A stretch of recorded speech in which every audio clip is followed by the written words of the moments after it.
एका वाक्यात उत्तरे लिहा. आंबा पिकला की काय होते?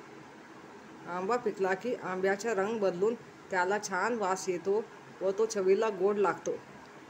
आंब्याच्या वेगवेगळ्या जातींची नावे लिहा. हापूस, पायरी, केशर, कोक्या, गोटी, चिकुल्या इत्यादी. ख्रिसमस या सणाच्या दिवशी कोणते गोड पदार्थ बनवले जातात? ख्रिसमस या सणाच्या दिवशी डोनट, केक यांसारखे गोड पदार्थ बनवले जातात. सायकल वापरण्याचे फायदे कोणते? सायकल वापरल्यामुळे इंधन बचत होते व शरीराचा चांगला व्यायाम होतो. माशाला जलचर का म्हणतात? मासा समुद्र, नदी, तलावांच्या पाण्यात राहतो, म्हणून माशाला जलचर म्हणतात. माशाचे अन्न कोणते?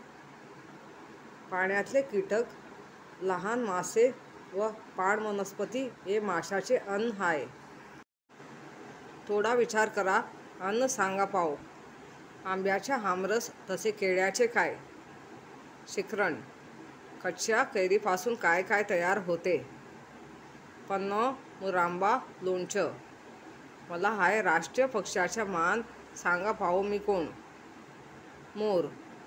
सण हा मौजेच्या दिव्यांच्या रोषणाईचा, लाडू, चकली, करंजी खाण्याचा. दिवाळी.